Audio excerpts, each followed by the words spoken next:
ქართული ოცნობის მმართველობისა და არსებული საარჩევნო რეფორმის პირობებში არჩევნებში მონაწილეობას აზრი არ აქვს. ერთიანი ნაციონალური მოძრაობა ადგილობრივი თვითმმართველობის არჩევნებში მონაწილეობას გამორიცხავს მიუხედავად იმისა, რომ 4 ოქტომბრამდე ჯერ კიდევ დიდი დროა. არჩევნები ევროპული წარმომადგენლობის დაკვირვების ქვეშ ახალი საარჩევნო კოდექსით და მხოლოდ ამ შემთხვევაში აქვს აზრი თუნდაც იმ რიგგარეშე არჩევნებს, რომელსაც ახლა ითხოვს ქუჩაში გამოსული საქართველოს მოსახლეობა.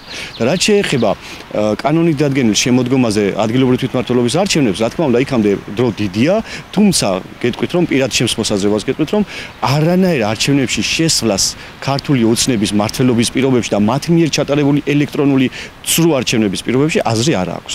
რადგან ეს იყო არჩევნები, სადაც 8 ციფრსაც სურთ, იმ ციფრს დაუწერენ ნებისმიერ პარტიას.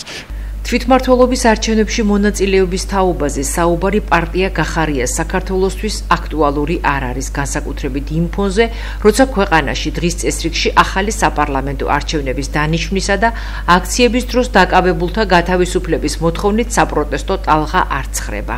დღეს არააქტუალურია ეს საკითხი პარტიისთვის, რომ განიხილოს ჯერ საკმაოდ დიდი დროა დარჩენილი, თითქმის 7 თვეა დარჩენილი იქამდე სანამ თვითმმართველობის არჩევნები შედგება და პარტია გახარია საქართველოსთვის ყოველთვის ასრულებს ხალხის დაკვეთას. აქედან გამომდინარე პარტიისთვის დღეს არ არის აქტუალური საკითხი თვითმმართველობის არჩევნებში მიიღებს მონაწილეობას თუ არ მიიღებს მონაწილეობას.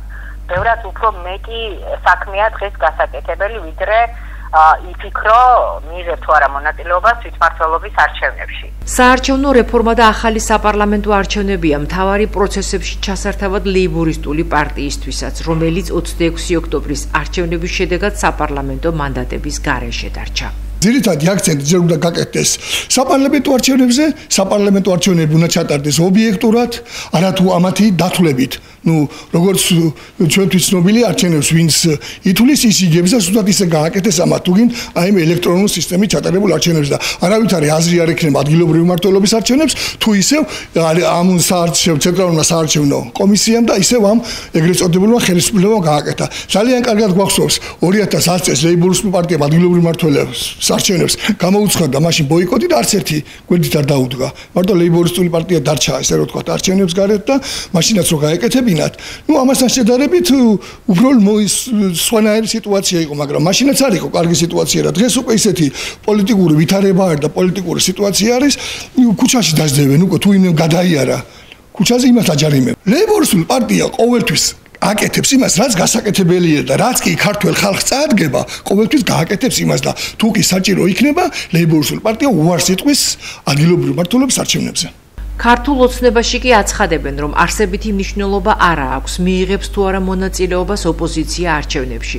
მმართველი გუნდი დარწმუნებულია, რომ გაძარცვულ ოპოზიციურ სუბიექტებს დიდი უპირატესობით დაამარცხებენ. ოპოზიცია ისედაც იცის თავის რეიტინგი, ოპოზიცია მაქსიმუმი გააკეთა თავისი.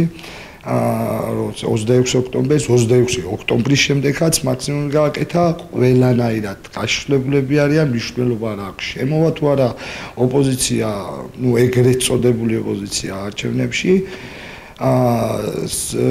ის რასაც მმართველმა გუნდმა მიაღწია ამ პერიოდის განმავლობაში ყველას დაანახა ოპოზიციის ჭეშმარიტი სახე, ასე რომ გაძარცვული ოპოზიცია ეხლა შემოვა თუ არა არჩევნებში ნაკლებად საინტერესოა, მთავარია საქართველოს სწორად და წინ წარმატებით განვითარდეს დანარჩენზე ოპოზიცია ის რაც მავნებელი ოპოზიცია რას გადაწყვეტავს და რას იზამს, ეს ნაკლებად საინტერესოა უკვე დღევანდელი საქართველოსთვის. ადგილობრივი თვითმმართველობის არჩევნებში, რომელიც 4 ოქტომბრისთვის არის დაგეგმილი, მონაწილე პოლიტიკურ სუბიექტებს 4%-იანი ბარიერის გადალახვა მოუწევთ. ამ მომრჩევლები კი საკრებულოების შემადგენლობას და მუნიციპალიტეტის მერებს აირჩევენ.